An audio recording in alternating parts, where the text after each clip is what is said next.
नमस्कार, सगरमाथा टेलिभिजनको प्रस्तुति कार्यक्रम प्रश्न समयमा यहाँलाई स्वागत छ। म सुनिल दाहाल। एमसीसी अहिले बहुचर्चित मुद्दा। एमसीसीले मुलुकको राजनीति ध्रुवीकृत भएको छ र त्यो सँगै अत्यन्तै गहिरो रूपमा तरङ्गित भएको छ। यतिखेर एमसीसीको यो संसदमा टेबुल भएको विषयलाई कसरी टुङ्ग्याउने भनेर सत्तारूढ दलहरू पनि छलफलमा दौडधुपमा छन् भने त्यो सँगसँगै प्रधानमन्त्री पनि छुट्टै दौडधुपमा हुनुहुन्छ। प्रमुख प्रतिपक्ष यतिखेर आकर्षकको पार्टी बनेको छ। सबैको चासो त्यसतर्फ केन्द्रित भएको छ। त्यसकारण एमसीसीको अत्यन्तै पेचिलो विषयमा यतिखेर अर्को विषय पनि सँगै जोडिएको छ। एउटा आर्थिक परियोजना राजनैतिक मुद्दासँगै भू राजनीतिमा गएर केन्द्रित हुन पुगेको छ। किनकि यो अमेरिकी प्याकेजलाई जसरी प्रस्तुत हुन खोजिएको छ, प्रस्तुत गर्न खोजिएको छ, त्यसलाई छिमेकी मुलुक चीनले प्रति जवाफ दिएको छ। यसलाई कूटनीतिक प्रेसरको रूपमा उसले प्रस्तुत गर्न खोजेको छ र यो विकासे परियोजना जसरी प्रस्तुत हुँदैछ यो नेपालको लागि त्यति कति उपयोग हुन्छ र यसलाई सही रूपमा कसरी उपयोग गर्न सकिन्छ भन्ने विषय अहिले चासोको विषय बनेको छ। यो अहिले अन्तर्राष्ट्रिय उदाहरण दिएर पनि यो एमसीसीलाई नेपालको अर्थ राजनीतिसँगै भू राजनीतिले कसरी प्रभाव र दबाव राख्न सक्छ र राख्न सक्छ भन्ने विषय प्रसङ्गमा आज हामी बढी केन्द्रित रहेर छलफल गर्दैछौँ। आजको यस छलफलमा मसँग सहभागी हुनुहुन्छ नेकपा एमालेका नेता एवं सांसद शेरबहादुर तामाङ। यहाँलाई स्वागत छ। नमस्ते। त्यसै गरी आजको छलफलमा मसँग सहभागी हुनुहुन्छ विश्लेषक गेजा शर्मा वाग्ले। यहाँलाई स्वागत छ। धन्यवाद सुनिलजी।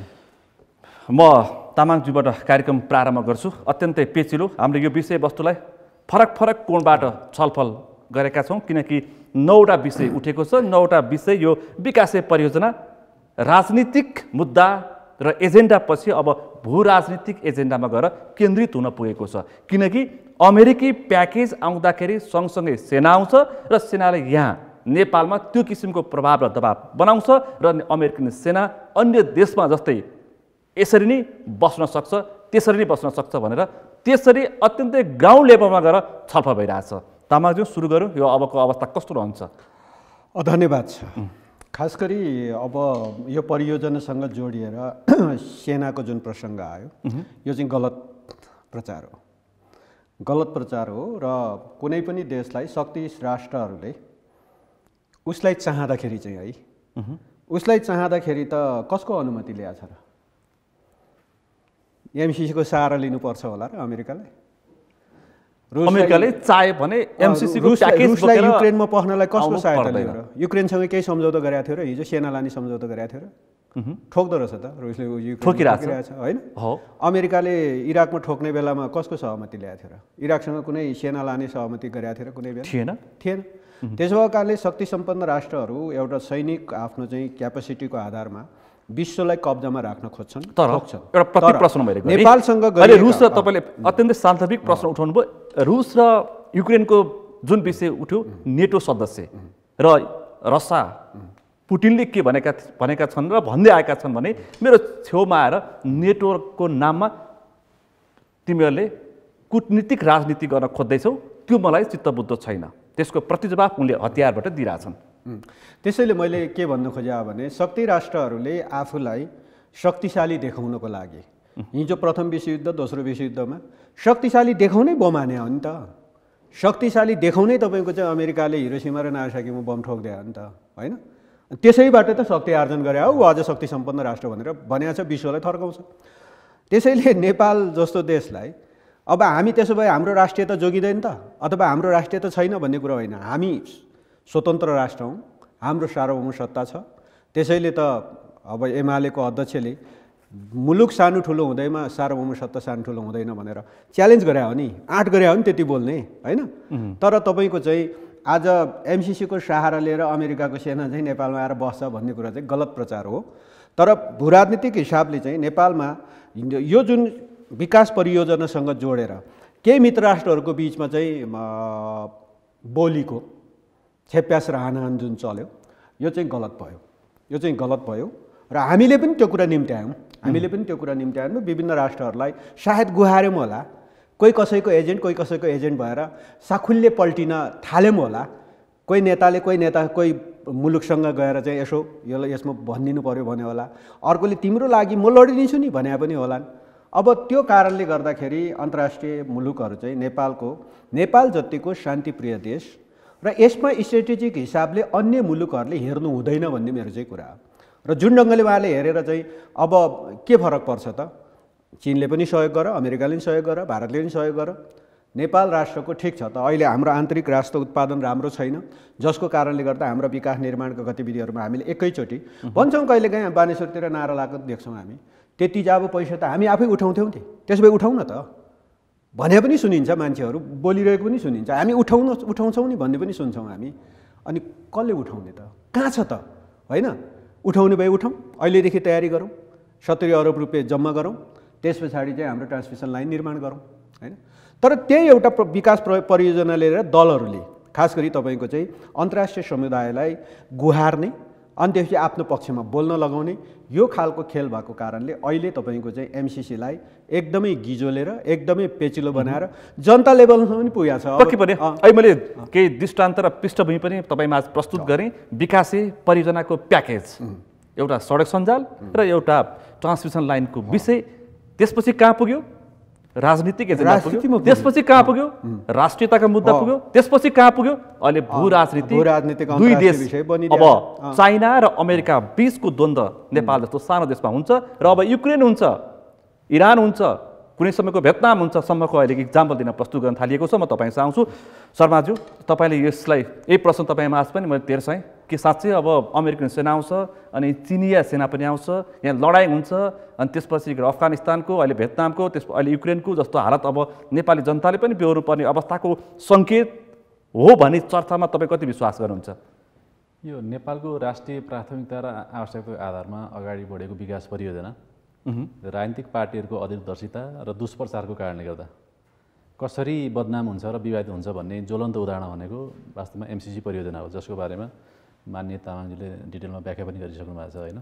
वास्तवमा सेनाको बारेमा पनि उहाँले धारणा राखिसक्नुभयो। मलाई चाहिँ के लाग्छ भन्दा म कुनै पनि नेपाली नागरिकलाई, कुनै पनि विकासविदलाई, कुनै पनि राजनीतिक कर्मीलाई र कुनै पनि एक्सपर्टलाई एमसिसीको बारेमा कुनै पनि टिप्पणी गर्नुभन्दा पहिले त्यो जुन सम्झौता भएको छ नेपाल सरकार र अमेरिका सरकारको बिचमा, त्यो सम्झौता पढेर मात्रै टिप्पणी गर्न आग्रह गर्दछु। र हामी नेपालीहरूको सुविधाको लागि यो चाहिँ नेपालीमा पनि ट्रान्सलेसन भएको छ, अङ्ग्रेजी मात्रै छैन, नेपालीमा पनि ट्रान्सलेसन भएको छ। अहिले बजारमा 3वटा भाषामा अङ्ग्रेजी, नेपाली र हिन्दीमा समेत प्राप्त हुन्छ र पुस्तकालयहरूमा अथवा कुनै पसलमा समेत अहिले यो बिक्री भइरहेछ। अचम्म कुरा यो छ क्या, र मैले भने तपाईँले पढेर बोल्दाखेरि राम्रो हुन्छ भनेर सङ्केत गर्नुभयो, तर पढेर बुझेर जानेका र धुर हुँ भन्नेहरूले पनि अब यसलाई फरक कोणबाट यसलाई अर्कै तरिकाले आफू अनुकूलको व्याख्या पनि गरिरहेका छन्। यसलाई के भन्ने अब? एक्ज्याक्टली तपाईँले नै भने जस्तै कतिपयको चाहिँ राजनीतिक आग्रह पनि देखिन्छ, कतिपयको दलगत पनि आग्रह गर्छ, कतिको देशप्रतिको चिन्ता पनि हुनसक्छ नि त, कतिपय होइन, चिन्ता पनि छ स्वाभाविक रूपमा, चिन्ता पनि छ। वास्तवमा नेपालको कुनै पनि विकास परियोजनाको नाममा नेपालको राष्ट्रियतामाथि, नेपालको स्वाधीनतामाथि प्रश्न सम्झौता गर्नु हुँदैन भन्ने जुन भावना हो, त्यो भावना सकारात्मक हो, त्यो भावनाको म सम्मान गर्छु।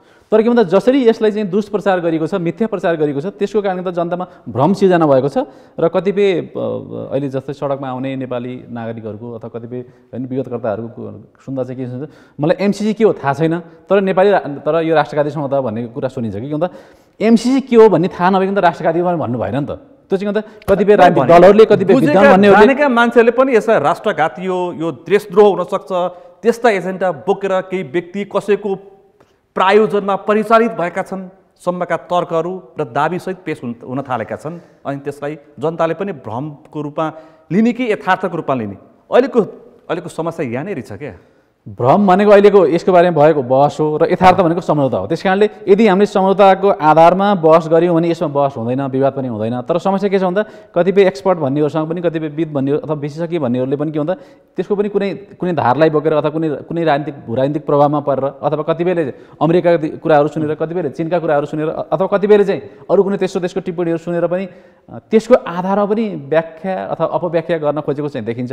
त तपाईँले अघि प्रश्न उठान गरे जस्तै जसरी अमेरिकी उच्च अधिकारी र चिनिया उच्च अधिकारीहरूले नेपालको सन्दर्भमा एमसिसी र बिआरआईको परियोजनाको बारेमा केही हदसम्म सार्वजनिक आरोप प्रत्यारोप र वाकयुद्ध भएको छ। त्यसकारणले कतिपय नेपालका राजनीतिक दलहरूले र यसको बारेमा अध्ययन अनुसन्धान गर्ने अध्येता र विज्ञहरूले पनि कतिपयले चाहिँ चिनिया धारको एङ्गलबाट एनालिसिस गर्न खोजेको देखिन्छ र त्यसको पक्ष वकालत गर्न खोजेको देखिन्छ। कतिपयले चाहिँ के अमेरिकी धार र अमेरिकी एङ्गलको आधारमा पक्ष पोषण गर्न खोजेको देखिन्छ। त्यसकारणले गर्दा त्यो राजनीतिक पक्षको प्रायोजित भन्नेहरू पनि छन्। फेरि होइन, प्रायोजित भन्दा म ठ्याक्कै त्यही शब्द चाहिँ म प्रयोग गर्न चाहन्न, तर कतिपय राजनीतिक दल र यो मामलामा अध्ययन अनुसन्धान गर्ने र पूर्व होइन नेपाल सरकारका उच्च अधिकारीहरू पनि अवकाशप्राप्त उच्च अधिकारीहरू पनि कुनै न कुनै रूपमा चाहिँ त्यसको प्रभावमा परेको चाहिँ उहाँले व्यक्त गरेका सार्वजनिक अभिव्यक्तिहरूको आधारमा निष्कर्षमा पुग्न चाहिँ सकिन्छ। तर म ठ्याक्कै प्रायोजित नै भनेर त्यति कटु टिप्पणी गर्न चाहिँ चाहन्न। म केही दृष्टान्त पेश गर्छु। लगातार चीनको अत्यन्तै गम्भीरताका साथ सोच्नुपर्ने केही अभिव्यक्तिहरू आएका छन्। यो एमसीसी सम्झौताको बारेमा चीनको प्रश्न, यो उपहार हो कि पाण्डुराज बक्स गिफ्ट पनि दबावमा हुन्छ भन्ने एउटा प्रश्न उठेको छ। चिनिया विदेश मन्त्रालयकी प्रवक्ता हुआ चिन एङले बुधबार मात्रै यो नियमित पत्रकार सम्मेलनमा उपहार पनि अल्टिमेटममा दिने, त्यो सँगसँगै चिनिया परराष्ट्रका अर्का प्रवक्ता वाङ ओन पिनले पनि त्यस्तै अभिव्यक्ति दिए। र सँगसँगै हामीलाई सबैलाई थाहा छ कि एकजना अमेरिकी विदेश सहायक मन्त्री डोनाल्ड लुले त सबै दलका शीर्ष नेतालाई फोन गरेर अल्टिमेटम दिए। 5 महिना थपेको छ। हालका प्रधानमन्त्री शेरबहादुर देउवा र तत्कालीन प्रधानमन्त्री अथवा यसभन्दा अगाडिका प्रधानमन्त्री पुष्पकमल दाहाल प्रचण्डको त्यो पत्र सार्वजनिक पनि भयो। 5 महिनाको समय सकियो। पास गर्छौ कि यो विषयलाई चीनसँग जोडेर तिमीलाई दिने सहयोग र समर्थनमा हामी पुनर्विचार गर्छौँ भनेपछि विषय गम्भीर भएको हो। जहाँसम्म अमेरिकी चासो र दबावको प्रश्न छ सुनिलजी, मान्य तामाङजीलाई अझ बढी थाहा छ। नेपालले अमेरिकासँग एमसीसी सम्झौता हस्ताक्षर गरेको करिब 5 वर्ष हुन थालिसक्यो। 5 वर्षसम्म पनि संसदबाट अनुमोदन भएर यो कानुनको प्रक्रिया नगएको कारणले गर्दा अब अमेरिकालाई चाहिँ आफूले अगाडि बढाएको परियोजना छिटो कानुनको प्रक्रिया सुरु होस् र छिटै सम्पन्न होस् भन्ने कुरा उनीहरूको चासो हुनु चाहिँ स्वाभाविक हो मेरो विचारमा। त्यसलाई चाहिँ अन्यथा रूपमा लिनु मिल्दैन। तर जहाँसम्म अमेरिकी होइन सहायक विदेश मन्त्री डोनाल्ड ट्रम्पले चाहिँ नेपालका राजनीतिक दलका नेताहरूसँग भन्ने क्रममा यो कुरा भन्नुभयो भन्दा सार्वजनिक सञ्चार माध्यममा चाहिँ आए, तर कुनै पनि नेतालाई कोट गरेर त्यो खालका समाचारहरू आएका छैनन्। त्यसकारणले सार्वजनिक सञ्चार माध्यममा समाचार आएकै भरमा म त्यसलाई त्यसरी टिप्पणी गर्न चाहिँ चाहन्न। यद्यपि मैले नेपालका नेताहरूलाई चाहिँ अथवा नेपालको पत्रकारितालाई चाहिँ अविश्वास गर्न खोजेको चाहिँ होइन, तर कुनै पनि अखबारले चाहिँ सिधै जुन नेताहरूसँग 3टा नेताहरूसँग कुरा भएको छ, प्रधानमन्त्री शेरबहादुर देउवा, नेकपा एमालेका अध्यक्ष केपी शर्मा ओली र माओवादीका अध्यक्ष पुष्पकमल दाहाल प्रचण्ड, तिनीहरूसँग कुरा भएको छ। कुनै पनि नेताले कोट गरेर चाहिँ त्यो समाचार आएको छ। प्रचण्डको सचिवालयले उच्च स्रोतका अनुसार भनेर उल्लेख गरेको छ। त्यसकारणले यदि दबाब नै दिएको हो भने त्यो उपयुक्त होइन। तर मेरो विचारमा मलाई चाहिँ के लाग्छ भन्दा यो चाहिँ जहाँसम्म चिनिया प्रवक्ताको कुरा एकै दिनमा चाहिँ एकै हप्तामा नेपाल गएर 2 चोटि त्यति कठोर टिप्पणी नेपाल चीन सम्बन्धको कूटनीतिक सम्बन्धको इतिहासमा अहिलेसम्म आएको थिएन। र यति नेपालका ठुल्ठुला परिघटनामा समेत चीनले सामान्य प्रतिक्रिया दिन्थ्यो। यति कठोर टिप्पणी याद छ तपाईहरु जानकारलाई? हजुर, यति कठोर टिप्पणी पनि थिएन। त्यसकारणले यसको बारेमा प्रश्न आयो कारणले गर्दा तपाईँले प्रश्न सोध्नु पनि ठिक हो र यो आम नेपाली जनतामा यसको बारेमा प्रश्न उठ्नु पनि स्वाभाविक हो। तर मलाई चाहिँ के लाग्छ भन्दा अन्तर्राष्ट्रिय राजनीतिमा महाशक्ति राष्ट्र अमेरिका र चीनको स्वाभाविक रूपमा प्रतिस्पर्धा छ र विगत केही वर्षदेखि अमेरिका र चीनका बीचमा होइन व्यापार युद्ध पनि चलिरहेको छ र उनीहरूले चाहिँ आफ्नो प्रभाव विस्तार गर्ने परियोजना अमेरिकाको एमसीसी हो भने चीनको चाहिँ बीआरआई हो। नेपालले दुवै परियोजनामा हस्ताक्षर गरेको छ। त्यसकारणले दुवै देशले आफ्ना परियोजनाहरू नेपालमा कानुनको प्रक्रिया अगाडि बढे हुन्थ्यो र आफ्नो छवि नेपालमा सकारात्मक भइदिए हुन्थ्यो भन्ने उनीहरूको कूटनीतिक चाहना स्वाभाविक हो। तर उनीहरूको चाहिँ अन्तर्राष्ट्रिय राजनीतिमा भएको जुन प्रतिस्पर्धा छ अथवा भूराजनीतिक प्रतिस्पर्धा छ अथवा सामरिक प्रतिस्पर्धा छ त्यसको प्रतिबिम्ब नेपालमा आउनु अथवा त्यसको प्रतिबिम्ब नेपालका विकास परियोजनामा आउनु दुःखद हो। त्यो चाहिँ हुने कुरा होइन। तथापि विगत केही समयदेखिका सार्वजनिक टिप्पणीको आधारमा विश्लेषण गर्दा यसमा चाहिँ अमेरिका र चीनले दुवैले नेपालसँगको कूटनीतिक सम्बन्धलाई समेत आत्मसात गरेर सार्वजनिक रूपमा अभिव्यक्ति दिनु उपयुक्त हुनेछ। तामाङजी, तपाईँलाई प्रश्न थाहा छ यो जर्ज डब्ल्यू बुशको समयमा यसो कन्सेप्ट आयो, त्यस सँगसँगै डोनाल्ड ट्रम्पको बारेमा यसलाई आइपिएसको एउटा अङ्ग भनियो, इन्डो पेसिफिक स्ट्राटेजीको रूपमा यसलाई व्याख्या गरियो, त्यस अन्तर्गत एमसीसी पर्न गयो भनेर यो अमेरिकी विदेश मन्त्री माइक पोम्पियोले तत्कालीन परराष्ट्र मन्त्री प्रदीप गेवालीको समयमा उहाँले बोल्नु भएको छ। यो सबै सार्वजनिक सञ्चार माध्यममा आइसकेको छ। भनेपछि अब यसलाई पनि स्पष्ट हुने गरी अहिले हामीले चीनको विषय पनि उठायौँ। चीनको तत्काल तातो प्रतिक्रिया आइरहेछ। हामीले यति पनि प्रसङ्ग उठायौँ, हाम्रा ठुल्ठुला हाम्रो देशको आमूल परिवर्तन हुँदाखेरि समेत चीनले सामान्य एउटा शुभकामना दिन्थ्यो र सामान्य प्रतिक्रिया दिन्थ्यो। तर यसरी जिम्मेवार पक्षहरूले चिनिया अधिकारीहरूले बोलिरहेछन्। घटनाक्रम त्यसकारण त अलिक गहिरियो, चिन्ताको विषय पनि भयो। एकदमै यो तपाईँले जायजै कुरा गर्नुभयो। र अमेरिका र चीन बिचको रिलेसन के हुन्छ उहाँहरूले जान्ने कुरा हो नि। अमेरिकाको चीन बिचको छेप्यास र हानाहान हुन्छ भने उहाँहरूले जान्ने कुरा हो नि। तर नेपाललाई बिचमा तान्नु आवश्यक छैन। त्यो अमेरिकाले पनि तान्नु जरुरी छैन, चीनले पनि तान्नु जरुरी छैन। विकास परियोजना दुईटै देशले नेपाललाई सपोर्ट गर्नु छ भने गर न। एउटा मित्र राष्ट्रको हिसाबले नेपालमाथि, नेपाल जस्तो एउटा शान्तिप्रिय देश होइन, यो देशलाई सहयोग गर्न चाहनुहुन्छ भने सहयोग गर। त्यो हो। कतिपय चाहिँ तपाईँको चाहिँ यही एमसिसी परियोजनामा पनि सम्झौता भएपछि त 4 वर्षभित्र त हामी योजनै सम्पन्न गर्ने कुरा छ होइन। तर अब त्यो 4 वर्षभन्दा बढी त हामी त बहसमै बिताइसक्यौँ। 2017मा तत्कालीन अर्थमन्त्री ज्ञानेन्द्रबहादुर कार्कीले हस्ताक्षर गरेको आज अब तपाईँले 2022मा छौँ हामी। जर्ज डब्लु बुसदेखिको चाहिँ प्रसङ्ग कोट्या जस्तै नेपालमा पनि त धेरै प्रसङ्गहरू छन् होला नि। आज जुन दलहरू चाहिँ आज त्यसको परियोजनाको विरोध पनि गरिराख्नु भएको छ, सरकारमा पनि छ, सडकमा जुलुस पनि गरिराख्नु भएको छ होइन। फेरि संसदमा टेबल गर्न चाहिँ सहमति पनि गर्नुभएको छ। सम्भवतः अब टेबल गर्न सहमति हुनेहरूले अब यसमा केही संशोधनको प्रतिबद्धता, कुनै संशोधन पनि हुनेवाला छैन, संशोधनको प्रतिबद्धता सहित सम्भवतः 1-2 दिन व्याख्यात्मक टिप्पणी गरेर पारित गर्ने ठाउँमा बोलिसकेका छन् सत्तारूढ दलका वामपन्थी घटकहरूले। अब त्यसो भए किन उफार्या मान्छेलाई, किन बेकारमा जनतालाई चाहिँ अनावश्यक ढङ्गले उरालेको, त्यहाँ टाउको फोड्न किन लगाएको, आफै सरकारमा बस्ने, तल कार्यकर्ताले जुलुसमा निक्लियो है भन्ने, अनि त्यस पछाडि फेरि यता सरकारमा बसेर ठोक तिनीहरूलाई भनेर पुलिसले आदेश लगाउने, भरे फेरि वक्तव्य जारी गर्ने, सरकारले ज्यादती गर्यो भर्सना गर्छौँ भन्ने, आफै सरकारमा छ। फेरि यसो भन्छन् त्यसो भएको हुनाले सत्तामा रहेका वामपन्थी के भन्छ भने प्रतिपक्षमा रहेको वामपन्थीले यसलाई शर्तको रूपमा संसदमा भनेर यो किसिमको गिजोलेको कारण भनेर त्यो किसिमका जिम्मेवार अहिले सरकारमा बसेर अनि त्यसको पनि विरोध गर्छु भन्नेहरू नै हुँदाखेरि निवेदन हाल्न गए होइन। उहाँहरू नै सरकारमा हुँदा फेरि निवेदन पनि हाल्नुभयो। उहाँहरू नै सरकारमा हुँदा प्रतिनिधि मण्डल समेत पठाएर होइन, त्यही सरकारको अर्थमन्त्री, त्यो अर्थमन्त्रीसँग अरू प्रतिनिधिमण्डलको सदस्य पनि हुनुहुन्छ होइन। अहिले सत्तारूढ दलका चाहिँ नेताले पठाएको प्रतिनिधि पनि हुनुहुन्छ। अनि आज संसदमा जे आछन् नि त्यो त सबै त्यतिखेर हस्ताक्षर गरेका चिज होइन, त्यतिखेर सम्झौता गर्दा गरिएको हस्ताक्षर होइन। अनि आज एमाले माथि चार लाउन मिल्छ र होइन। त्यसमा एउटा प्रति प्रश्न गरे तपाईँलाई नै सहज हुने गरी उहाँको चार्ज के छ भन्दाखेरि तत्कालीन प्रधानमन्त्री तपाईँको हालका पार्टी अध्यक्ष केपी शर्मा ओली र तत्कालीन अर्थमन्त्री डाक्टर युवराज खतिवड़ाको पालामा यसलाई यो टिटी अन्तर्गत 2047 सालको सन्धि अनुरूप नै यसलाई हामी परिमार्जन गरेर हामी पारित गर्छौँ भनेर आत्मसात गरेर यसलाई एमसिसी बोर्डमा पठाए पछाडिको अवस्था यस्तो सिर्जना भयो। यसको अत्यन्तै ठुलो जिम्मेवार केपी शर्मा ओली भनेर पुष्पकमल दाहालले त्यहाँ नपठाएको थियो भने, त्यसो भए त्यहाँ नपठाएको थियो भने अथवा संसदमा नपठाएको थियो भने त्यसो भए उहाँहरू अस्ति नै पारित गर्ने ठाउँमा उभिया हो त। क्याबिनेटबाट पारित पनि हुन सक्थ्यो। उहाँहरू क्याबिनेटमा हुनुहुन्छ, संसदमा नलगेको कारणले, संसदमा लगेको कारणले गिजोलियो भन्दै हुनुहुन्छ उहाँहरू। त्यसो भए उहाँहरूको क्याबिनेट चाहिँ संसदमा नलगिकन क्याबिनेटबाट पास गरेको हो नि त। यही गिजोलेको कारणले गर्दाखेरि छिमेकी देश मित्र राष्ट्र देशहरू बोलिरहेछन्। त्यसैले हाम्रो चाहिँ के हो भने खास गरी तपाईँको चाहिँ यस्तो चिजमा जुन ढङ्गले राजनीतिक दलहरू आफ्नो स्ट्यान्ड बनाउन थाले हो, त्यही स्ट्यान्ड बनाउन थालेको कारणले हामीले लगेकै हो संसदमा। किनभने आज 1950 को सन्धि खारेज गर्छौँ भनेर नेपालले भन्न सक्दैन, एकपक्षीय रूपमा सक्दैन।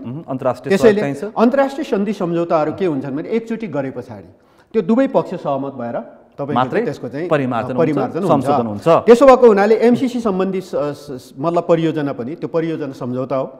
त्यो सम्झौता आइसके पछाडि एमाले अर्थात् त्यतिखेर नेकपा थियौँ हामी, अब पुष्पकमल दाहालजीहरू पनि त्यो संलग्न हुनुहुन्छ, माधव नेपालहरू पनि संलग्नै हुनुहुन्थ्यो त्यति बेला। आजका तपाईँ बाबुराम के अरे हाम्रो चाहिँ उपेन्द्र यादवजीहरू पनि त्यसमा संलग्नै छ सरकारमा। त्यसो भएको हुनाले त्यो सम्झौता भएर आइसकेको चिजलाई हामीले पार्लियामेन्टमा त्यसको रेटिफिकेसनको लागि लिएर गयौँ र पार्लियामेन्टमा रेटिफिकेसनको लागि लिएर गए पछाडि त्यहीँभित्र हामी बिचमै एउटै दलभित्र पनि मत मिलेन होला, जसको कारणले गर्दा आजसम्म हामी यो गिजोल्दै बस्यौँ अनि आफ्नो पोलिटिकल स्टन्टको लागि चाहिँ विषय बनाउँदै बस्यौँ। त्यस कारणले गर्दाखेरि नै यो विषय बढी गिजोलिएको स्थिति हो। त्यस भएको कारणले त्यतिखेर त पार्लियामेन्टमा लगेपछि आज तपाईँ र म बहस गरेर पनि यो चाहिँ यसको संशोधन हुन सक्दैन। आज तपाईँको चाहिँ हामी कुनै डबलीमा बसेर भाषण लाएर पनि हुन सक्दैन अथवा सामाजिक सञ्जालमा कुनै पोस्ट तर्क गर्नेहरूले यसरी पनि तर्क गरेका छन् 51 देशमा एमसिसी सम्झौताको विश्वव्यापी चित्र हेर्दाखेरि 51 देशमा पुग्दा कहाँ सफल कहाँ असफल भनेर यसलाई बुदागत रूपमा पनि अब छलफलको प्रारम्भ भएको छ। 51 देशमा चाहिँ अब 11वटा देशमा एमसिसी परियोजना काम भइरहेको छ। त्यस देशमा भएसँगै 4वटा देशमा यसको विवाद देखिएको छ, इथियोपिया, मदागास्कर, माली र श्रीलङ्का। र कतिवटा देशमा यो एमसिसी पछि त्यसमा चाहिँ विवाद सिर्जना भएको छ, त्यहाँको राजनीतिक तलमाथि भएको छ। श्रीलङ्का लगायत माली थुप्रै देशहरूमा देखिएको छ, भियतनाम पनि अलि एउटा राम्रो उदाहरणको रूपमा राखिन्छ। भनेपछि एमसिसी छिरिसके पछाडि त्यसले प्रत्येक देशमा त्यसै गरी नै त्यो देशको राजनीति अर्थराजनीति अप्ठ्यारो पारेको छ भनेर टिप्पणी गर्नलाई चाहिँ के भन्ने त अब फेरि ती पनि पढेकै मान्छे छन्। यो चाहिँ यस्तो कुरा पनि हो अर्थराजनीतिकै कुरा गर्दाखेरि विगतमा अन्तर्राष्ट्रिय केही अर्थराजनीति मात्र नै भू राजनीतिमा समेत प्रभाव परेको छ। विगतमा श्रीलङ्कामा हेरौँ न, तपाईँको चाहिँ अन्तर्राष्ट्रिय केही कानुनहरू शक्ति सम्पन्न राष्ट्रहरूकै दबावमा बने र ती कानुनहरूको कारणले विश्वको तेस्रो विश्वका देशहरू पछाडि परेकै हो, पारिएकै हो। उनीहरूको कारणले गर्दा अहिले पनि तपाईँको चाहिँ अन्तर्राष्ट्रिय कानुनहरूको कारणले नेपालका कैयौँ प्रडक्टहरूलाई हामी प्रतिबन्ध लाएर बसेका छौँ। नेपालका कैयौँ पोसिबिलिटिज, हाम्रा सम्भावनाहरू, हाम्रा प्राकृतिक साधन स्रोतलाई हामीले प्रतिबन्ध लाएर बस्नु परेको छ, जसका कारणले गर्दा तेस्रो विश्वका देशहरू पछाडि पर्यो। तिमीहरूको कारणले पछाडि पर्यो र आज त्यही कुरा हो नि त। उनीहरू शक्ति सम्पन्न भए, उसका डलरको भाउ चाहिँ हाई छ, भ्यालु होइन 50 करोड न उसले दिया हो। ल नेपालको करेन्सी र डलरको करेन्सीको चाहिँ भ्यालु इक्वल गरिदिउँ त, त्यसमै 50 करोडै हो नि त। हाम्रो 50 करोडले आउने सामान र उसको 50 करोड डलरले आउने सामान उही हो भने हामी पनि त धनी हौँ नि। तर उसको डलर चाहिँ 50 करोड हुन्छ, त्यहाँ अरबमा परिणत हुने, 56-57 अनि अरबमा परिणत हुने, अनि उसले दिन खोज्या त कति हो र? त्यो यदि इक्विभ्यालेन्ट हो भने त 50 करोड मात्रै हो। त्यसो भएको कारणले उसको नीतिहरूको कारणले, उनीहरूकै दबावमा बनेका अन्तर्राष्ट्रिय कानुनहरूको कारणले हामी तेस्रो विश्वहरू पछाडि पर्यौँ र त्यो परेको कारणले संयुक्त राष्ट्रसङ्घमा त्यसको आवाज उठिसके पछाडि उनीहरूले पनि अलिकति चासो त दिएकै हो। किनभने अरू माध्यमबाट पनि सहयोग त गरिरहेकै थियो नि, जस्तो अमेरिकाले पनि युएसएड मार्फत नेपालको निरन्तर सपोर्ट गरिरहेकै थियो। तर त्यो टेन्जिबल भएन, सानो सानो एमाउन्टमा भयो। त्यसले अलि टेन्जिबल हुन सकोस् भन्ने हिसाबले एमसिसी सम्बन्धी परियोजना अगाडि तपाईँले एमसिसी जसरी व्याख्या गर्न खोज्दै हुनुहुन्छ र अर्को पक्षले जसरी व्याख्या गरेको छ, तपाईँले यो देशको आर्थिक कायापलट हुन्छ र आर्थिक समृद्धिमा यसले साथ दिन्छ भनेर तपाईँहरू व्याख्या गर्दै हुनुहुन्छ। अर्को पक्ष देशमा द्वन्द्व निम्तिन्छ र यसमा यस आइसकेपछि मुलुक अस्तव्यस्त हुन्छ भनेर व्याख्या गरिरहेछन्। भोलि तपाईँले भनेका कुरा मिथ्या साबित भयो भने र उहाँले भनेको कुरा सही साबित भयो भने तपाईँहरूको राजनीति हामीले के भने हो भने खास गरी अब यो आउन साथ झिलिमिली हुन्छ, सबै थोक यसैले बन्छ भनेर भनेको छैनौँ। र द्वन्द्व निम्तिने कुरा त द्वन्द्व त हामीले निम्त्याइ नै सक्यौँ। परियोजना सम्झौतै तपाईँको चाहिँ लागू भएकै छैन, परियोजनाको पैसा आएकै छैन होइन, हामीले काम गर्न गरेकै छैन। तर तपाईँको चाहिँ नआउँदैखेरि हामी द्वन्द्वमा त फसिसक्यौँ। हामी तपाईँको चाहिँ दिनदिनै ढुङ्गा मुढादेखि लिएर दिनदिनै लाठी, यो त आन्तरिक द्वन्द्व, यो त बाह्य द्वन्द्वको कुरा छ। बाह्य तपाईँले सुरुमा त्यही भएर राजनीतिक कुरा गर्नुभयो कि बाह्य द्वन्द्वको हिसाबले चाहिँ एमसिसी जतिको एउटा परियोजनालाई जोडेर होइन नेपालमाथि आँखा गाड्नुपर्ने अथवा एउटा अर्को देशले गरेको परियोजनामाथि हेरेर अब चीनले पनि अर्कै ढङ्गले बुझ्नुपर्ने अवस्था चाहिँ पक्कै सिर्जना हुँदैन होला। तर अहिले परिस्थिति चाहिँ अहिले उहाँहरूको चाहिँ कतिपय वक्तव्यबाजी हेर्दाखेरि चाहिँ अब त्यो तर्फ अगाडि बढ्छ कि भन्ने आशंका चाहिँ देखिन्छ। तर के कारणले हो यसको बारेमा नेपाल राष्ट्रले पनि आफ्नो कूटनीतिक तवरबाट के हो त भन्ने कुराको क्लियर त हुनु जरुरी छ। अमेरिका चीनसँग धेरै विषयमा मित्र राष्ट्रहरूले बोल्दाखेरि समेत नेपाल सरकारले एउटा विज्ञप्ति समेत निकाल्दैन। अस्ति भर्खर धेरै सञ्चार माध्यममा चर्चा, यसको तर्क वितर्क र नेपाल सरकारको जुन किसिमको व्यवस्थाप्रति चासो राखेपछि एउटा विज्ञप्ति मात्रै निकालेको छ परराष्ट्र मन्त्रालयले। यस्तो अवस्था छ हाम्रो समाजको कूटनीतिक अवस्था। हामी कहाँनिर छौँ अनि हामीले ठुलो कुरा गरेर हुन्छ? सुनिलजी, तपाईँले अघि मान्य तामाङजीलाई चाहिँ यो इन्डो पेसिफिक स्ट्राटेजी, हिन्द प्रशान्त रणनीति कुरा गर्नुभएको थियो, त्यसमा म थोरै जानकारी सेयर गर्न चाहन्छु। तपाईँ यसको विज्ञ पनि हुन्छ? त्यो रणनीति भनेको चाहिँ डोनाल्ड ट्रम्प राष्ट्रपति हुँदाखेरिमा आएको थियो 2019मा पब्लिस भएको थियो पहिलोचोटि होइन, रिलिज भएको थियो। त्यसमा चाहिँ नेपाललाई 4 ठाउँमा उल्लेख गरेको थियो नेपालको नाउँ चाहिँ, नेपाललाई त्यो रणनीतिमा। तर जब बाइडेन होइन गत वर्ष बाइडेन चाहिँ अहिले जो बाइडेन राष्ट्रपति भए, जो बाइडेन राष्ट्रपतिको 1 वर्ष भयो र अहिले फेब्रुअरीमा चाहिँ इन्डो पेसिफिक स्ट्राटेजी भनेर नयाँ रणनीति चाहिँ सार्वजनिक भएको छ भर्खरै 19 पृष्ठको होइन। त्यसमा नेपालको नाम कहीँ पनि उल्लेख छैन। यदि हिजो डोनाल्ड ट्रम्प राष्ट्रपति हुँदा नेपालको नाम इन्डो पेसिफिक स्ट्राटेजीमा उल्लेख भएको आधारमा शङ्का गरिएर यो कोलो मचाइएको हो भने चाहिँ अहिले प्रकाशित भएको स्ट्राटेजीमा नेपाल कहीँ नाम उल्लेखै गरेको छैन। हामीले अब इन्डो पेसिफिक अब अङ्ग हो कि होइन भन्ने हामीले बहस नै गर्नु परेन। यदि राजनीतिक आग्रहको आधारमा त्यसको बारेमा विवाद सिर्जना गर्न खोजिएको भने त्यसको त कुनै औषध नै हुँदैन। एउटा जानकारी म तपाईँलाई त्यो दिन चाहन्छु र म सम्पूर्ण राजनीतिक दलका नेता, नेपाल सरकार र राजनीतिक कर्मी अथवा यो मामलामा चासो राख्ने सम्पूर्णलाई चाहिँ नयाँ इन्डो पेसिफिक स्ट्राटेजी म चाहिँ पढ्न आग्रह गर्न चाहन्छु। 19 पृष्ठको छ, धेरै लामो पनि छैन। एक दोस्रो कुरा चाहिँ जहाँसम्म एउटा प्रश्न सोधेँ, यी विषयमा गहिरो तर्क, वितर्क, विवाद उत्पादन गर्नेहरूले यो अध्ययन गरेका छैनन्।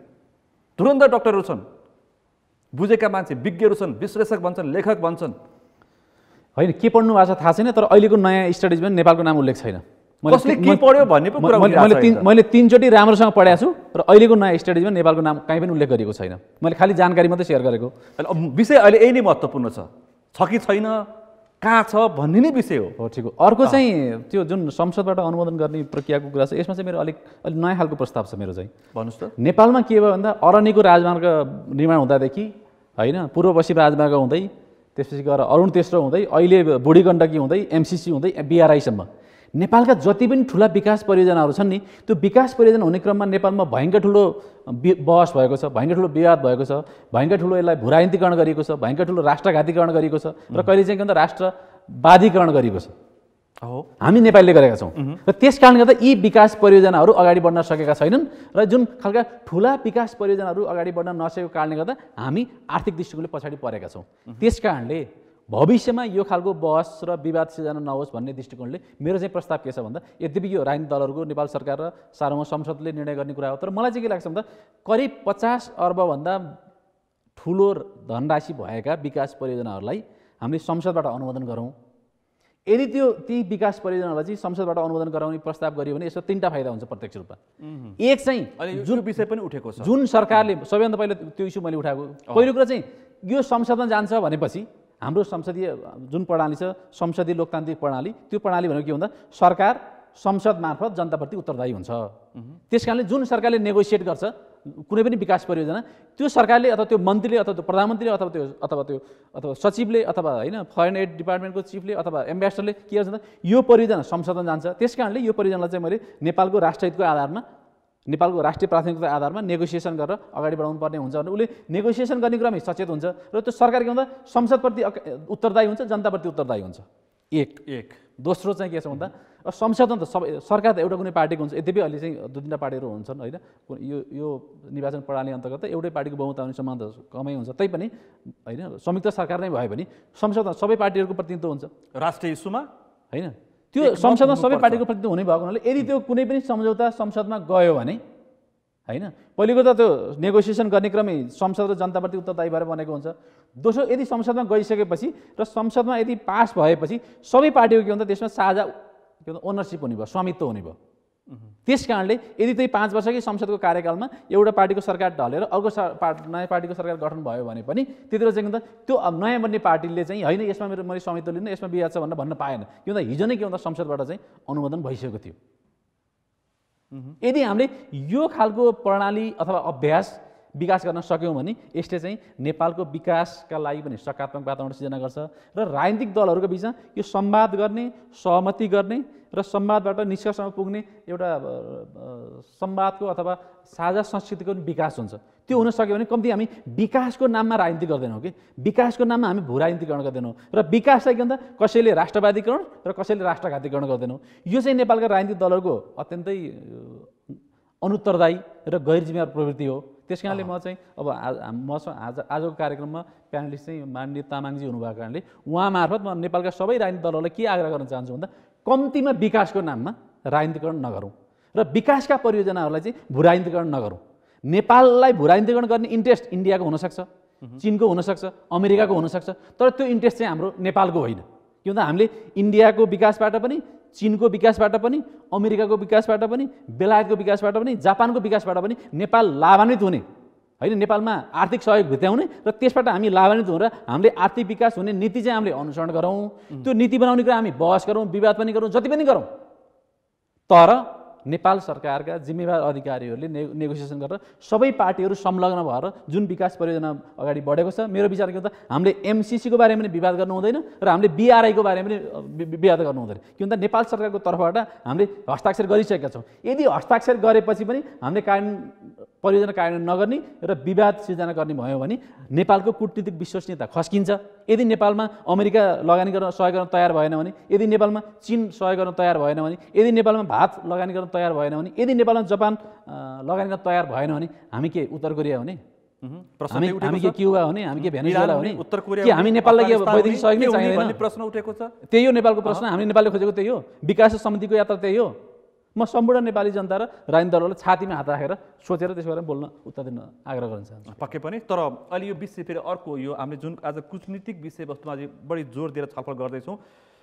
अब अमेरिकन सहयोग त आउने नै भयो, आउँछ होइन, तामाङज्यू फागुन 16 गते पास हुन्छ होइन। म चाहिँ त्यसमै प्रश्न जोड्छु। परिस्थिति त्यही हो। त्यही छ। परिस्थिति किन त्यस्तो बन्दैछ भने अहिलेको सत्तारूढ दल कुनै न कुनै एउटा रेजुलेसन यसो गरे जस्तो गरेर यही ढङ्गले सेफ ल्यान्डिङ खोजेको छ। त्यसमा पनि आउँछु। यही ढङ्गले फागुन 16 गते एक किचलको बिचमा पारित भयो भने चिनिया पक्षको त्यसपछिको भूमिका के हुन्छ? यतिसम्मको सुनिँदैछ नेपालमा चीनको अहिलेको काम हेर्दाखेरि सडकमा चीनकै कन्स्ट्रक्सन छ, पानीमा वाटरमा त्यही नै छ, एयरपोर्टमा चिनिया कन्स्ट्रक्सन नै छ, हाइड्रोमा त प्रशस्तै छन्। हरेक क्षेत्रमा चीनका कन्स्ट्रक्सनहरू चलिरहेछन्। अहिले सुरुङहरू पनि हामीले भनेका विकासका प्रवृत्तिका ठुल्ठुला प्रवृत्ति पनि चिनले नै ती प्रविधि आएर टिबिएन जस्ता कम्पनी आएर काम गरिरहेछन् भनेपछि यस पछाडि चीनको यति धेरै गम्भीरताको चासोका साथ हेरिरहेको अवस्थामा एमसिसी पास भइसकेपछि त्यसपछि के हुन्छ भन्ने प्रश्नको उत्तर कसरी आउला? दुईटै प्रश्न। खास गरी चीनले जुन नेपालमा अनुदान होइन, ऋणमा नै हो। 1% ब्याजमा होस्, 2% ब्याजमा होस्, तर ऋणमै हो, त्यो फर्काउने गरी। र त्यसमा के हुन्छ? चिनिया कम्पनीहरू नै आउने हो। तपाईँले भने जस्तै चिनिया कम्पनीहरूले नै कन्स्ट्रक्सन गर्ने हो। उनीहरूकै बिचमा प्रतिस्पर्धा हुन्छ। चीनका कम्पनी बिच नै चीनकै कम्पनीहरूको बिचमै मात्र प्रतिस्पर्धा हुन्छ र उनीहरूकै कम्पनी आएर यहाँ काम गर्छन्। अनि त्यस पछाडि ठिक छ, सहयोग गरेको जस्तो देखिन्छ, तर त्यो निर्माण पनि हुन्छ। हाम्रो निर्माण नहुने होइन, हाम्रो केही निर्माणहरू त हुन्छ, भएकै छ, तर त्यसको हामी ब्याजसहित भुक्तानी गर्छौँ। र हो एमसिसीमा चाहिँ अलिकति फरक छ। त्यसमा तपाईँको चाहिँ अन्तर्राष्ट्रिय हामी ग्लोबल टेन्डर त गर्छौँ, तर चीनको जस्तो ऋण होइन, त्यो चाहिँ अनुदान हो। त्यसले अनुदान हामीले फर्काउँदैनौँ। तर विश्वको अरू सबै देशको त्यस्तै नीति हुँदो रहेछ। हामीले कुनै एउटा चाहिँ सामाजिक संस्था मार्फत पनि कुनै पैसा आएछ भने पनि त्यहाँ पनि उसले मान्छे झुन्ड्याएर पठाइदिएको हुन्छ होइन।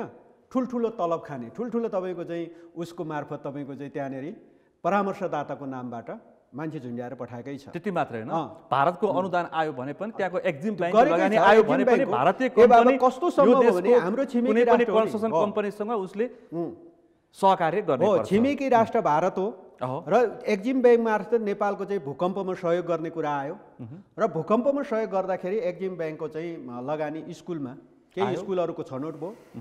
आज अन्य ठाउँबाट बनाइएका स्कुलहरू सबै बनिसके, त भारतबाट आउने स्कुलहरू भर्खर काम गरिरहेका छन् र त्यहाँको पैसा सडकको हालत पनि त्यस्तै छ। सडकको हालत पनि त्यही हो। हामीले तपाईँको फास्ट के अरे तराईको चाहिँ हामीले चाहिँ खास गरी सडक हामीले बनाउन सकेनौँ। हुलाकी राजमा धेरै वर्ष लाग्यो। त्यो सँगै तपाईँको चाहिँ भूकम्पकै बेलाको लागि एक्जिम ब्याङ्कबाट आउने पैसालाई हामीले नेपालको चाहिँ खास गरी पौराणिक खास गरी तपाईँको सांस्कृतिक धरोहरहरू गुम्बाहरू बनाउनुको लागि भनेर छुट्यायौँ। उसले के शर्त राख्यो भन्दा लगभग 80% सामग्रीदेखि लिएर त्यसको चाहिँ कन्स्ट्रक्सन कम्पनीहरू भारतकै हुनुपर्ने जस्ता पनि राखे। त्यसैले नेपाल जतिको देशबाट मैले के स्ट्रेटेजिक पोइन्ट अफ भ्यूबाट हेर्छन्, भारतले किन हेर्छ, चीनले किन हेर्छ, अमेरिका किन आँखा लागिरहेको छ, त्यो केही न केही त होला।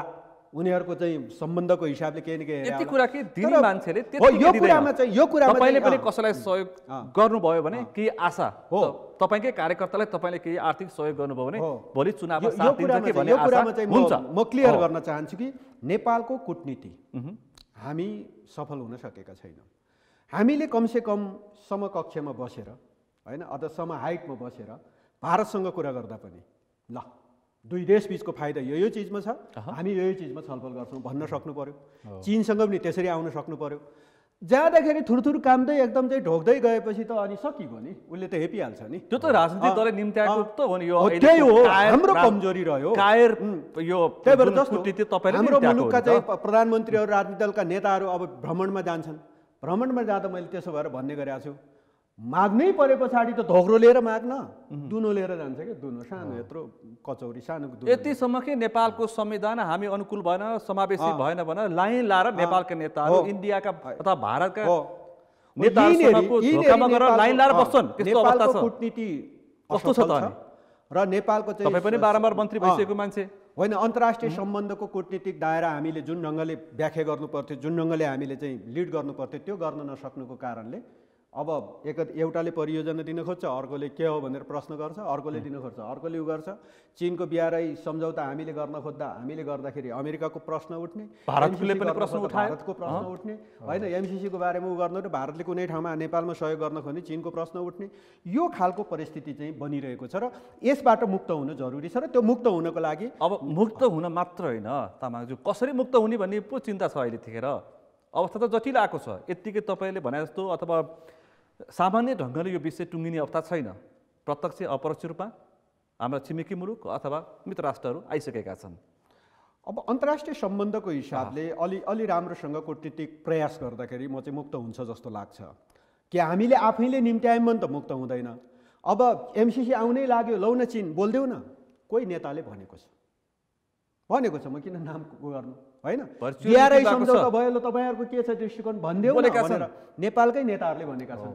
अनि भनेका छन्। अनि शर्माजी समस्या यहाँनिर निम्त्याएको त यो कूटनीतिक असक्षमताको भागी त नेपालका राजनीतिक दल नै देखिए। उनी नै हो नीति निर्माण तहमा पुग्ने र नेतृत्व गर्ने राजनीतिक दल नै हुन्। कहाँनिर हामी चुक्छौँ, कस्तो अवस्थामा चुक्छौँ, कहाँ हाम्रो के पुग्दैन? सुनिलजी, यो कूटनीति भनेको के भन्दा त्यो रातारात उपलब्धि हासिल हुने, रातारात सफल हुने र रातारात असफल हुने प्रक्रिया चाहिँ होइन। कूटनीति भनेको एउटा लामो प्रक्रिया हो। तर मलाई चाहिँ एउटा प्रश्न सोधेँ मैले, नेपालको कूटनीति सरकार परिवर्तन भएसँगैसम्म परिवर्तन हुन्छ, कस्तो खालको अस्थिर कूटनीति? होइन, यसमा चाहिँ यस्तो छ सुनिलजी, अब हाम्रो चाहिँ सरकार परिवर्तनसँगै विदेश नीतिको प्राथमिकता परिवर्तन हुन्छ। विदेश नीतिको प्राथमिकता परिवर्तन हुनसाथ त्यो कूटनीतिक दृष्टिकोणले पनि कतिपय समय र सन्दर्भमा तपाईँले उठान गर्न खोजेको प्रश्न चाहिँ स्वाभाविक हो। मैले पनि त्यही प्रश्न गरिरहेको छु। तपाईँकै प्रोग्रामको टाइटल जस्तो यो प्रश्न गर्ने नै समय हो। बेसिकली म त बढी प्रश्न नै गर्छु होइन। तर यसबारेमा चाहिँ म नेपालका राजनीतिक दल र बौद्धिक समुदायलाई एउटा के स्मरण गराउन चाहन्छु भने, म फेरि इतिहासकै पक्षमा गएँ आज म धेरै। नेपाल र चीनका बिचमा सगरमाथा विवाद थियो। त्यति बेलाको प्रधानमन्त्री VP कोइराला हुनुहुन्थ्यो। VP कोइराला जब चीनको राजकीय भ्रमण जानुभयो, त्यति बेला चाहिँ उहाँले होइन चेयरम्यान माओ र तत्कालीन प्रधानमन्त्री चाउ एन लाईसँग पटक पटक संवाद गरेर अनि सगरमाथा विवादलाई चाहिँ नेपालको भावना अनुरूप समस्याको समाधान गर्न सफल हुनुभएको थियो। एक। दोस्रो चाहिँ 1950 को सन्धिको बारेमा हाम्रो नेपालमा धेरै ठुलो बहस भयो, धेरै ठुलो छलफल भयो। अहिले जस्तै MCC को बारेमा जति बहस भयो त्यस्तै बहस भइरहेको थियो। त्यति बेला चाहिँ तत्कालीन नेकपा एमालेको अल्पमतको सरकारका प्रधानमन्त्री मनमोहन अधिकारीजीले भारत भ्रमण गएको बेलामा सबैभन्दा पहिला चाहिँ 1950 को सन्धि चाहिँ हामीले दुई देशको सम्बन्ध राम्रो बनाउनको लागि पनि हामीले चाहिँ संशोधन गर्न जरुरी छ। त्यसकारणले यो प्रक्रियालाई चाहिँ अगाडि बढाउँ भनेर उहाँले आधिकारिक रूपमा चाहिँ भारतसँग त्यो प्रस्ताव गरेपछि अनि के भन्दा त्यो 1950 को सन्धिलाई संशोधन गर्ने प्रक्रिया ढिलो भएको छ, तर कम्ती प्रक्रिया अगाडि बढेको छ। र त्यही प्रक्रियाको अनुरूप चाहिँ के भन्दा नेपाल र भारतका बिचमा EPG पनि गर्नु पर्यो, त्यसको चाहिँ रिपोर्ट पनि अहिले तयार भएको छ, यद्यपि बुझ्न चाहिँ तयार भएको छ। त्यसकारणले अब नेपालका राजनीतिक दलहरूका धेरै कमी कमजोरी छन्, नेपालका सरकारका धेरै कमी कमजोरी छन्, परराष्ट्र मन्त्रालयका धेरै कमी कमजोरी छन्, कूटनीतिका धेरै कमी कमजोरी छन्। तथापि इतिहासको कालखण्डमा नेपालले इतिहासमा सुनौलो अक्षरले लेखिने भूमिका पनि नेपालका राजनीतिक दलहरूले गरेका छन्, नेपालको सरकारले गरेको छ, नेपालको प्रधानमन्त्रीले गरेको छ। अहिले चाहिँ जसरी हामीले MCC को बारेमा अथवा BRI को बारेमा र विकास परियोजनाको बारेमा नेपाल सरकार, नेपालका राजनीतिक दलहरू र परराष्ट्र मन्त्रालयले र अर्थ मन्त्रालयले जसरी कूटनीतिक कौशलताका साथ यो विषयको बारेमा नेगोसिएसन गरेर राम्रो परियोजना सम्झौता गर्नुपर्थ्यो र ती परियोजना सम्झौता गरेको परियोजनाको बारेमा राम्रोसँग जनतालाई सुसूचित गरेर यसको पछाडि जति सकारात्मक वातावरण सिर्जना गर्न पर्ने थियो त्यसमा चाहिँ सरकार पनि चुकेको छ, राजनीतिक दलहरू पनि चुकेका छन्, अर्थ मन्त्रालय पनि चुकेको छ, परराष्ट्र मन्त्रालय पनि चुकेका छन् र यसमा कूटनीतिकहरू पनि चुकेका छन्। त्यसैले यो चुकेको कारणले गर्दा तपाईँ हामीले त्यो प्रश्न गर्नु स्वाभाविक हो होइन। तथापि यसको अर्थ यो होइन कि के भन्दा नेपालका राजनीतिक दलहरू, नेपालको सरकार अथवा परराष्ट्र मन्त्री हामी विदेश नीतिमा पनि असफल, कूटनीतिमा पनि असफल, सबै दृष्टिकोणले असफल, हामी केही नै गर्न नसक्ने हो भन्दा त्यति धेरै नकारात्मक सन्देश प्रवाह गर्नु पनि सायद उपयुक्त नहोला।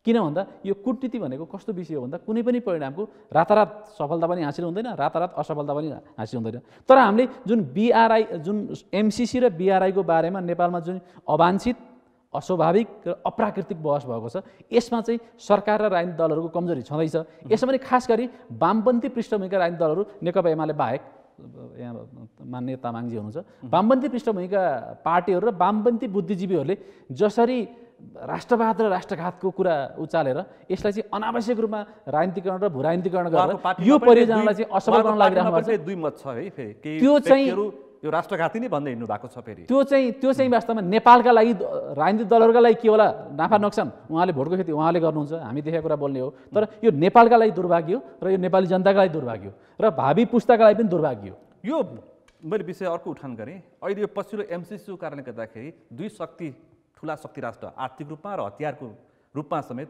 अमेरिका र चीनको यो भूराजनीतिक आकर्षण काठमाडौँ केन्द्रित भएको हो।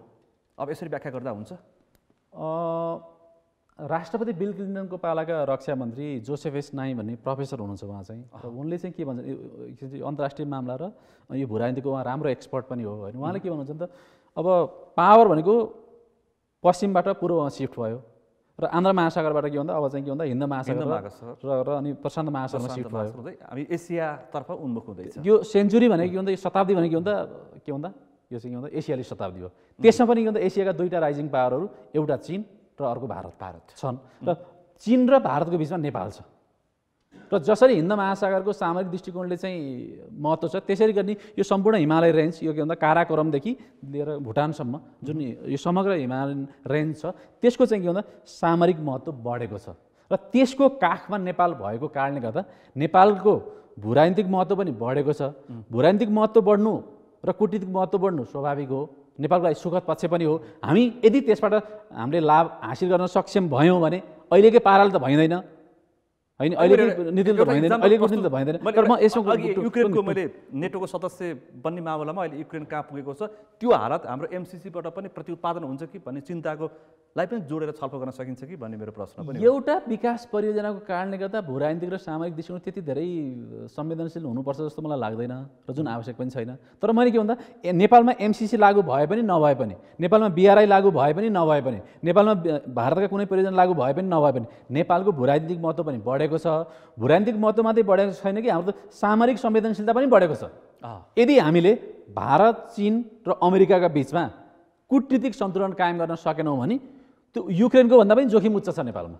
त्यो सम्भावना हामी निकट होइन, सकेको परियोजना यसमा सम्बन्ध छैन। नेपालको भूराजनीतिक संवेदनशीलताको कारणले गर्दा, नेपालको सामरिक संवेदनशीलताको कारणले गर्दा यदि हामीले कूटनीतिक सन्तुलन कायम गर्न सकेनौँ भने त्यो जस्तै जोखिमपूर्ण पनि हुनसक्छ। त्यस कारणले नेपालले के गर्नुपर्ने हुन्छ भन्दाखेरिमा चाहिँ खास गरी उदीयमान शक्ति राष्ट्रहरू, एकातिर भारत छ, अर्कोतिर चीन छ, हाम्रो दुवै छिमेकी हुन्, अर्को महाशक्ति राष्ट्र चीन छ। यी तीनटा देशहरूसँग कम्तीमा हामीले के भन्दा सन्तुलन मात्रै होइन कि गतिशील सन्तुलन कायम गर्न सक्नु पऱ्यो कि। सन्तुलन मात्रै भनेको के भन्दा त्यो चाहिँ अलि स्ट्याटिक खालको टर्म भयो। तर हामीले गतिशील सन्तुलन के भन्दा भारतको पनि इन्ट्रेस्ट होला, चीनको पनि इन्ट्रेस्ट होला, अमेरिकाको पनि इन्ट्रेस्ट होला। ती इन्ट्रेस्टहरूलाई चाहिँ नेपालको जुन वैधानिक इन्ट्रेस्टहरू छन्, स्वार्थहरू छन्, तिनलाई चाहिँ सम्बोधन गर्ने। तर उनीहरूका बिचमा के भन्दाखेरि सन्तुलन कायम गरेर नेपालको विकास र समृद्धिको पक्षमा आर्थिक सहायता हासिल गरेर जसरी मङ्गोलियाले चाहिँ चीन, रसिया र अमेरिकाका बिचमा सन्तुलन गरेर मङ्गोलिया आफ्नो देश विकास गर्न सक्षम भएको छ नि, त्यसरी नै नेपालले पनि के भन्दा तीनटा शक्तिहरूलाई चाहिँ सन्तुलन गरेर, तीनटा शक्तिबाट आर्थिक सहायता हासिल गरेर, तीनटा शक्तिबाट चाहिँ सद्भावना हासिल गरेर नेपालको विकास निर्माण गर्ने त्यो क्षमता नीतिलाई चाहिँ अगाडि बढाउनुपर्छ। त्यो हाम्रो आवश्यकता हो। त्यो क्षमता हाम्रो राजनीतिक दलका नेतृत्व तहले प्रदर्शन गर्न सक्छ? यसमा चाहिँ अहिले हेर्दा त त्यो देखिँदैन फेरि अहिलेको किचोले हेर्दाखेरि। सुनिलजीको प्रश्न स्वाभाविक हो, मैले पनि त्यो प्रश्न उठाइरहेको छु। र अहिले नेपालका राजनीतिक दल, नेपालको सरकार, नेपालका राजनीतिक दलहरू र बौद्धिक समुदायको जुन खालको बहस छ, जुन खालको चिन्तन छ, त्यसको आधारमा हेर्दा धेरै आशावादी हुने ठाउँ छैन। तर इतिहासमा जसरी बिपी कोइराला र मनमोहन अधिकारी, मैले त खालि प्रतीकात्मक रूपमा दुईटा पार्टीका दुईटा शीर्ष नेताहरूको नाम लिएँ, त्यसै नै हरेक पार्टीले पनि भूमिका निर्वाह गरेका छन् होइन। अहिले नै जस्तै अहिलेकै प्रसङ्ग हेरौँ, कतिपय सन्दर्भमा नेपाली कङ्ग्रेस र नेकपा एमालेको फरक दृष्टिकोणहरू छन् होइन। राजनीतिक दृष्टिकोण पनि फरक छ, वर्गीय आधार पनि फरक छ र भोलिको चुनावमा प्रतिस्पर्धी पार्टी पनि हुनुहरू पनि हुन्। तर अहिले के भन्दा प्रधानमन्त्री शेरबहादुर देउवा र नेकपा एमालेका अध्यक्ष एवं प्रतिपक्षी दलका नेता केपी शर्मा ओलीका बीच निरन्तर संवाद भएर होइन यो लोकतन्त्र नै समस्या पर्ने भयो अथवा संविधान नै समस्या पर्ने भयो भने कम्ती हामी दुईजना प्रतिस्पर्धी भयो भने मिल्नुपर्छ भने जुन एउटा उच्च राजनीतिक संस्कार छ, त्यसै नै कतिपय कालखण्डमा नेपालका राजनीतिक दल र नेताहरूले काम पनि गरेका छन्, भूमिका पनि निर्वाह गरेका छन्। त्यस कारणले यसमा चाहिँ धेरै टिप्पणी प्रश्न उठ्नु स्वाभाविक हो। युक्रेनका प्रधानमन्त्री राष्ट्रपति जस्तै जेलेन्सी जस्तै कम्ब्याट ड्रेस लाएर आफै आउनुपर्छ सडकमा देश सुरक्षाको लागि होइन। अब नेताले त्यो अवस्था पनि नआउला भन्न सकिँदैन नि। दृश्यहरू तपाईँले देखिरहनु भएको छ, सक्छ त्यो क्षमता राख्न सक्छ। यतिसम्म कुरा आएको छ कि अब यो चीन र अमेरिकाको चासोको बिचमा भारतले मध्यस्थकर्ता गर्न पनि सक्छ, किनकि यो ट्रान्समिसन लाइन भारतसँग जोडिएको छ, उसको नि चासोको विषय छ भनेर पनि अर्को तर्फबाट तर्क गर्न थालिएको छ। ट्रान्समिसन लाइनको मात्रै दृष्टिकोणबाट हेर्ने हो भने जरुरी हो, ट्रान्समिसन लाइन बन्नु छ, भारतको सहमति पनि जरुरी छ। किनभने हामी कहाँबाट बिजुली उत्पादन गर्ने विकासको दृष्टिकोणले मात्रै हेरेँ कि हामीले त्यो ट्रान्समिसन लाइन बुटोल पुर्याउँछौँ, बुटोलबाट त उसले जोडेर लगेर गोरखपुर हुँदै दिल्लीसम्म लाने हो। तामाङजी विकासै परिचय त सिधिसक्यो, त्यसो भएको प्रसङ्गै सकियो, राष्ट्रियता मुद्दा पुगिसकेका छ। अब अहिले हामीले चर्चा गरेका छौँ, अब यसैले त हामी बढी जान्ने छौँ कि नेपालीहरू जियो पोलिटिक्समा गएर अड्किएको छ। अहिले त भाषा धेरै छ, शब्दहरू धेरै छन्, एउटै शब्दले तपाईँलाई एकदम चाहिँ महाराज बनाइदिन सक्छौँ, एउटै शब्दले तपाईँलाई सिधाइदिन पनि सक्छौँ होइन। भाषा पनि हाम्रो समृद्ध छ, समृद्ध भाषामा समृद्ध शब्दहरू धेरै शब्दहरू छन्, त्यो प्रयोग गरेर बहस गर्न धेरै जानेका छौँ क्या हामी। त्यसैले विकासको माओवादी केन्द्रका नेता नारायण काजी प्रकाश श्रेष्ठ भन्दै हुन्थ्यो अमेरिकाले एमसिसीलाई जोडेर कूटनीतिक चेतावनी दिएको छ, सही हुँदैन भनेर भाषण गर्दै हुन्थ्यो भर्खरै। अब किन ठोक्ने, त्यही त भनेको मैले, सरकारबाट हट्ने त्यसो भए होइन, त्यो विषयमा तपाईँसँग छलफल गरिसकेको छु। अब मैले भन्न खोजेँ भारतको मध्यस्थकर्ता अहिलेको यो कूटनीतिक असरमा देखिएको छ, यो परियोजनाबाट जोडेर एउटा विकास परियोजनालाई होइन होइन यो ठाउँमा त पुग्नै हुँदैन, हामी किन यति तन्काउँछौँ? पुगिसक्यौँ होइन होइन, शक्तिशाली राष्ट्रका जिम्मेवार अधिकारीले बोलिसकेका छन्, कसैको मध्यस्थकर्ता खोज्नुपर्ने हालतमा त हामी पुगिहालेका छैनौँ। त्यो अवस्था आउन सक्छ कि सक्दैन? हामीले दुईटै मित्र राष्ट्रहरूलाई भन्न सक्नुपर्छ कि तपाईँहरूले गर्ने सहयोग। अब एउटा मनोविज्ञान त हो नि, उहाँले शर्माजीले भन्नुभयो जस्तै तपाईँको चाहिँ यो कूटनीतिक सम्बन्धहरू भने चाहिँ रातारात विकसित हुने होइन। जस्तो 51 सालमा मनमोहन अधिकारीले चाहिँ 1950को सन्धिको चाहिँ पुनरावलोकनको कुरा गर्दा अहिलेसम्म पनि हामीले टुङ्ग्याउन सकेका छैन नि। त्यसैले अन्तर्राष्ट्रिय सम्बन्ध र कूटनीति भने चाहिँ एउटा मनोविज्ञानमा विकास हुँदै जाने चिज हो के। र आजको मनोविज्ञान के हो त भन्दाखेरि नेपालका हर युवाहरू, नेपालका हर तपाईँको पढे लेखेकै हुँ भन्नेहरू, सर्टिफिकेट होल्डरहरू चीन जानको लागि भिसा एप्लाई गर्छन्, चीनमै बस्न पाऊँ भनेर ग्रिन कार्ड भर्छन्, भर्दैनन्। त्यसले मनोविज्ञान कता तेर्सिया छ भन्दा पश्चिमतिर तेर्सिया छ हो, डिबी भरेर अमेरिका जान चाहिँ उतै तेर्सिएको छ नि मनोविज्ञान। त्यसैले नेपालको मनोविज्ञान कता तेर्सिया छ भन्दा पश्चिमतिरै तेर्सिया छ नि, त्यो डिबी भरेर युरोपतिरै तेर्सिया छ नि। पुग्न चाहने हो संख्या जनसङ्ख्यालाई तपाईले यहीँ बस्नुपर्छ भनेर हुनाले मैले के भन्न खोजेँ भने त्यसो भए फेरि अवस्था सिर्जना नगर्नुको कारण पनि हो। समुदायमा के हो त हिजो भन्दाखेरि दोस्रो विश्वयुद्ध भयो, पहिलो विश्वयुद्ध भयो, त्यसपछि युएनहरू बने र यस पछाडि अन्तर्राष्ट्रिय सन्तुलन त भयो। त्यो सन्तुलन हुँदा पनि नेपालको विकास साझेदार सबभन्दा ठुलो को त त्यसो भए होइन को हो भन्दाखेरि पश्चिमाहरूकै छायामा छ, उनीहरूकै अगुवाईमा छ होइन। वर्ल्ड ब्याङ्क उनीहरूको, एडिपी उनीहरूकै लगानीमा, त्यसले उनीहरूकै छायामा छत्रछायामा उनीहरूको मनोविज्ञान त्यसरी विकास भएको छ। त्यसरी विकास भएको मनोविज्ञानमा नेपालभित्र हामीले चाहिँ कन्फ्लिक्ट विकास गरेर हामी चाहिँ जनताको बिचमा लडाएर अनावश्यक ढङ्गले जाने खालको कुरा त भोलि कूटनीतिक हिसाबले त असफल हुनसक्छ। त्यसो हुँदाखेरि हामीले मित्र राष्ट्र चीनलाई वास्तवमा जुन ढङ्गले हाम्रो छिमेकी राष्ट्र हो उसले पनि राम्रो सहयोग गरेको छ। त्यो सहयोगलाई मैले भन्न यति धेरै गम्भीर विषयमा तिनतिर बसेर बहस गर्ने कि यतिखेर जिम्मेवार हो प्रमुख प्रतिपक्ष होस्, सत्ता पक्ष होस्, 5 दल होस् अथवा प्रतिपक्षको 1 दल होस्, एकदम सबै नै बसेर यतिखेर टुङ्ग्याउनु पर्ने अवस्थामा यहाँ जोर घटाउको नाउँमा राजनीतिक दाउपेच सुरु भइसकेका छ, भइरहेछ। एकदमै विषय यहाँनिर हो। सत्ता गठबन्धन के हुन्छ, को सरकार बन्ने हो भन्ने कुरा गठबन्धन जोगाउनको लागि गरिरहेछ। गठबन्धन जोगाउनको लागि हामी प्रधानमन्त्रीलाई साथ दिन दिन्छौँ, तर व्याख्या गर्छौँ रे, जसरी व्याख्या मान्दिन भन्छ। ठिक छ, गरे हुन्छ, त्यस्तो व्याख्या गरेर व्याख्या मानेर अगाडि बढ्नु मान्दिन भएछ नि दिनेवालाले।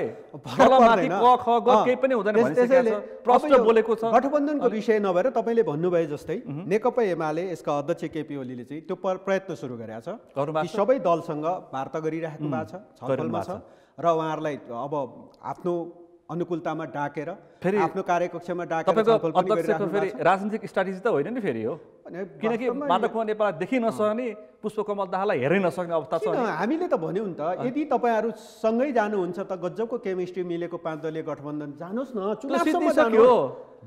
चुनावसम्म जानुहोस् न भनिराखेकै छौँ त। त्यसमा कुनै कन्फ्युजन छैन। आयु समाप्त भइसकेको अवस्था छ। अब फागुन 16 पछि अर्को सरकार व्याख्यासहित चाहिँ अब समर्थन गर्छौँ भनिसकेपछि सम्भवतः अब भोलिको बैठकमा अब क्रान्तिकारी भनिसक्नु भयो। आज मात्रै गठबन्धनको एकजना मन्त्रीले मसँग बिहान भनिसक्नु भएको छ, व्याख्या हुन्छ, त्यो व्याख्या अनुसार नै पारित हुन्छ, गठबन्धन पनि सकिन्छ। त्यसरी त जाने कुरा त भइसकेकै छ। त्यस्तो गर्दा यसरी टुङ्गिन्छ अहिलेको समस्या शर्माज्यू? अब यस्तो हुन्छ, यदि संसदमा कुनै पनि विवादित विषयको बारेमा पास गर्नुपर्ने भयो भने सङ्कल्प प्रस्ताव पारित गर्ने अथवा व्याख्यात्मक टिप्पणी गर्ने संसदीय व्यवस्था। सङ्कल्प प्रस्तावको पनि होइन, त्यो प्रश्न उठाएको छ, त्यो स्वाभाविक प्रक्रिया हो होइन। अब यद्यपि कस्तो सङ्कल्प प्रस्ताव हुन्छ, कस्तो व्याख्यात्मक टिप्पणी हुन्छ, यो चाहिँ सरकार र राजनीतिक दलहरूको लागि का बिचको छलफल र बहसको विषय हो। म तपाईँ एउटा कुरा के स्मरण गर्न चाहन्छु, म फेरि पनि इतिहासमा जान्छु। हामीले म आज धेरै इतिहासमा गएँ। हामीले महाकाली सन्धि पास गर्ने क्रममा पनि त्यस्तै विवाद भएको थियो होइन। र महाकाली सन्धि पास गर्ने क्रममा पनि त्यति बेलाको होइन सत्तारूढ पार्टी नेपाली कङ्ग्रेस र तत्कालीन प्रतिपक्षी पार्टी नेकपा एमालेका बिचमा पनि सङ्कल्प प्रस्ताव पारित गरेर महाकाली सन्धिलाई अनुमोदन गर्ने कुरामा सहमति भएको थियो। त्यस कारणले केवल नेपालको मात्रै पनि प्रसङ्ग र नजिर होइन, यो पार्लियामेन्ट्री डेमोक्रेसी संसदीय लोकतन्त्र भएको देशमा हरेक देशमा चाहिँ यो व्याख्यात्मक टिप्पणी अथवा सङ्कल्प प्रस्ताव पारित गरिन्छ। र मैले पनि यो बहसलाई अगाडि बढाउने क्रममा नेपालका राजनीतिक दलहरूका बिचमा सङ्कल्प प्रस्ताव नै एउटा सहमतिको बिन्दु हुनसक्छ भनेर विगत लामो समयदेखि बोल्दै र लेख्दै आएको विषय हो। अहिले चाहिँ मलाई लाग्छ सबै राजनीतिक दलहरू चाहिँ त्यसको सहमतिको निकट आएर लाग्छ। मलाई चाहिँ आग्रह चाहिँ के गर्छु भन्दा चाहिँ मलाई लाग्छ एमसिसी धेरै विवादित विषय भएको कारणले गर्दा यसमा अझ प्रतिपक्षी पार्टी नेकपा एमालेको सहित सहमति र समर्थनमा यो परियोजना चाहिँ संसदबाट अनुमोदन सहमति भयो भने यसले मात्र अन्तर्राष्ट्रिय समुदायलाई पनि एकताको सन्देश जाने थियो, मुलुकको निकास हुन्छ, मुलुकले पनि निकास पाउने थियो र भोलि अवरोध सिर्जना पनि हुन्थेन। अन्तर्राष्ट्रिय जुन चिन्ता गर्ने देशहरूलाई पनि एउटा राम्रो सन्देश जान्छ। हस् त, अत्यन्तै महत्त्वपूर्ण विषय प्रसङ्गमा आज हामीले अलिक फरक ढङ्गले यसभन्दा अगाडि राजनीतिक विषयलाई जोडेर छलफल गरेका थियौँ, तपाईँहरू सहभागी हुनुहुन्थ्यो। तर आज अलिक त हामीले अर्थ राजनीतिबाट सुरु भएको, आर्थिक प्याकेजबाट सुरु भएको राजनीतिक मुद्दा बनेर राष्ट्रिय मुद्दामा समेत छलफल गरेर आज कुटनीतिक विषयमा गएर केन्द्रित गरेर छलफल गऱ्यौँ। छलफलमा सहभागिता जनाइदिनु भएकोमा आभार व्यक्त गर्न चाहन्छु। धन्यवाद सुनिल। धन्यवाद। आज हामीले विशेष गरी यो एउटा विकास परियोजना प्याकेज जसरी प्रारम्भ भएको थियो र अहिले निष्कर्षमा पुग्ने बेलामा अर्कै ठाउँमा पुगेर यो अत्यन्तै कठिन र जटिल मोड उभिएको छ। 2 दिन बाँकी छ, अब यसको काउन्टडाउन सुरु भइसकेको छ। फागुन 16 गते पछि के हुन्छ मुलुकको राजनीति भनेर चिन्ता पनि भइरहेछ। यिनै विषयवस्तुलाई कसरी टुङ्ग्याउन सकिन्छ र यसको के छ ध्येय र यसको मूल बाटो के हुन सक्छ भन्ने विषय प्रसङ्गमा केन्द्रित भएर छलफल गऱ्यौँ। आजको छलफलमा मसँग सहभागी हुनुहुन्थ्यो नेकपा एमालेका नेता सांसद शेरबहादुर तामाङ र त्यसै गरी राजनीतिक विश्लेषक अर्थ विश्लेषक गेजा शर्मा वाग्ले। आजको विषय प्रसङ्ग यति नै। भोलि अर्को विषय प्रसङ्ग साथ कार्यक्रम प्रश्न समय लिएर आउने बाचा गर्दै म सुनिल दाहाल पनि बिदा चाहन्छु। सगरमाथा टेलिभिजन हेर्दै गर्नुहोला। नमस्ते।